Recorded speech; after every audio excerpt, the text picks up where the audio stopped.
সকল বন্ধুদের শুভেচ্ছা জানাই। আজকে আমি সকালবেলায় ভিডিও শুরু করে দিয়েছি। আপনারা নিশ্চয়ই ভালো আছেন, আমি খুব ভালো আছি। সকালের সমস্ত কাজ ছাড়া হয়ে গেছে, যেটা সব নিত্য করতে হয় সেটা তো করা হয়েই গেছে। এবার স্নান হয়ে গেছে, স্নান করে আমি চুলটা আঁচড়ে নিচ্ছি, এরপর আমি রান্নাঘরে যাব। ওয়েদারটা খুবই খারাপ, কারণ সারাদিন বৃষ্টি হচ্ছে, সারাদিনই বৃষ্টি হচ্ছে, বৃষ্টির শেষ নেই। আবার বৃষ্টি আসবে, এখন একটু থেমেছে। এই যে হাওয়া দিচ্ছে খুব জোরে জোরে, এরপর নিশ্চয়ই বৃষ্টি নামবে। স্নান সেরে আমি আজকে বৃহস্পতিবার তো একটু আলতা পরে নিচ্ছি, এরপর আমি রান্নাঘরে যাব। রান্নাঘরে এসে গেছি, রান্না বসিয়ে দিয়েছি। পাঁচমিশালির একটা সবজি আমি রান্না করব। এই সবজিটা খুবই অর্ডিনারি আজ রান্না, কালো জিরে ফোড়ন দিয়ে এটা করছি। এটা স্বাস্থ্যের পক্ষে খুবই উপকারী। যাই হোক, রান্নাবান্না সারা হয়ে গেছে, এইবার আমাকে তো সব পরিষ্কার করতে হবে, তাই আমি গ্যাসটা ভালো করে মুছে নিচ্ছি, আর সমস্ত আশেপাশটাও আমি ভালো করে মুছে নিচ্ছি, কারণ তেলকালি যায়। এই তেলকালিটা প্রতিদিনই ভালো করে মুছে নিতে হয়, নয়তো একটা চিটচিটে ভাব থাকে।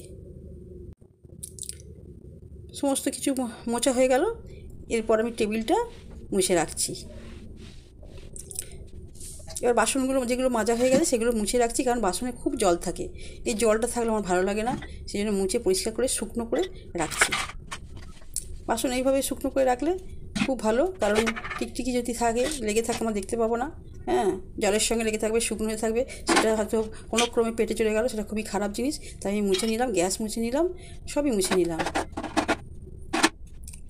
এই সমস্ত কাজ করে এবার খেতে বসে গেছি। এই যে নোটের শাকের তরকারি আর ওই সাধারণ একটা সবজি, পাঁচমিশালি সবজি, একটা কালো জিরে দিয়ে করে দিলাম, যেটা করলাম।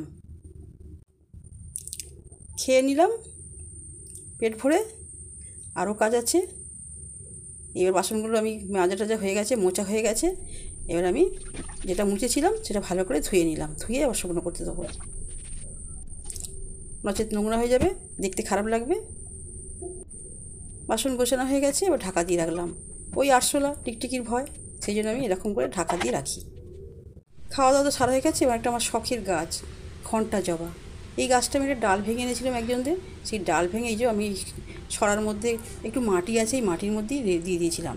দেখছি এখন গাছটার নতুন নতুন কী সুন্দর কচি কচি পাতা বেরিয়েছে।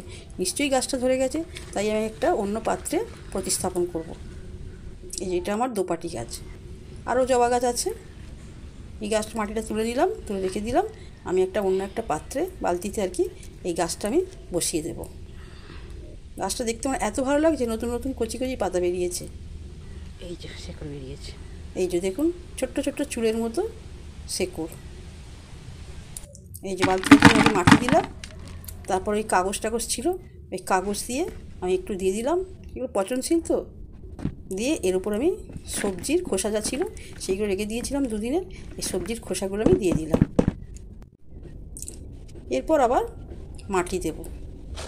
একটা মাটি আছে আমাদের, ঝুরঝুরে মাটি, আর একটু গোবর সার দিলাম। আর মাটিটাও দেখতে পাওয়া যাচ্ছে না, কিন্তু গোবর আর মাটিটা দিয়ে দিলাম এর উপরে, সবজি খোসার উপরে। তার উপরে আমি একটু ঝুরঝুরে মাটি দেবো, এই যে ঝুরঝুরে মাটি এগুলো। এর সঙ্গে নারকেল গাছটা ছিল, নারকেল গাছের সেই কোকোপিট তো নারকেল গাছ থেকেই হয়, ছোবড়া থেকে, সেই গোড়াটা এমনই হয় যে কোকোপিটের মতো, ওই মাটির সঙ্গে মিশিয়ে এটা দিয়ে দিলাম। এই এই দেখুন দেওয়া হয়ে গেছে। পরে আবার মাটি দেবো। যে মাটিটা ছিল গাছের গোড়ার সঙ্গে, সেই মাটিটা আমি নষ্ট করছি না, ভয় করছে যে শেকড়গুলো ছিঁড়ে যায়, সেই জন্য এর মধ্যে আমি দিয়ে দিলাম, আস্তে আস্তে করে বসিয়ে দিলাম। বসিয়ে দিয়ে আর চারিদিকে চেপে দিলাম। আস্তে আস্তে খুবই ধীরে ধীরে করছি, কারণ ভীষণ আমার খুব প্রাণের গাছ বলতে হবে। আমার বাড়িতে আদ্দামা আছে, আদ্দামাকে পুজোর জন্য আমি জবা ফুল গাছ বসাচ্ছি, কারণ বাড়িতে আমার আমি জবা ফুল বসিয়েছি, প্রতিদিন তো নিত্য পুজো হয়। গাছটা ভালো করে বসিয়ে দিলাম, একটা যাতে পড়ে না যায়, একটা লাঠি একটা ধরে দিলাম। এই যে গাছটা দেখুন কি সুন্দর কচি পাতা বেরিয়েছে, সব পাতা ঝরে গিয়ে নতুন পাতা বেরিয়েছে, আর ওই চুলের মতো শেকড় বেরিয়েছে। এবার একটু জল দিয়ে দিলাম, হলে খুব আনন্দ লাগবে, আমার মায়ের সেবা হবে, আদ্দামার সেবা হবে। এরপর তো সমস্ত কাজ হয়ে গেছে, গাছ বসানো হয়ে গেছে, পরিষ্কার পরিচ্ছন্ন হয়ে গেছে। একটু অ্যালোভেরা আমারই আছে, অ্যালোভেরা নিয়ে এসে একটু রূপচর্চা করলাম। রূপ পরিচর্যা করতে কে না চায় বলুন, আমিও তাই। ওর মধ্যে একজন পড়ে গেছি, বাড়ির সাধারণ জিনিস নিয়ে অ্যালোভেরা গাছ নিয়ে একটু মুখে হাতে ঘষে নিলাম, এইভাবে ডাইরেক্টই ঘষে নিলাম, এরপর আমি ধুয়ে ফেলবো, ব্যাস। হ্যাঁ, এই পর্যন্ত। এটাই আমি আমি রূপচর্চা করতে খুব ভালোবাসি। আমার দেখতে যেমন হোক আমার খুব ভালো লাগে, এই জন্য করে নিলাম রূপচর্চা একটু অ্যালোভেরা দিয়ে। মুখটা ধোয়া হয়ে গেছে বন্ধুরা, যেটা আছে থাক, কালকে করব। একটু আছে, এটা তুলে রেখে দেবো।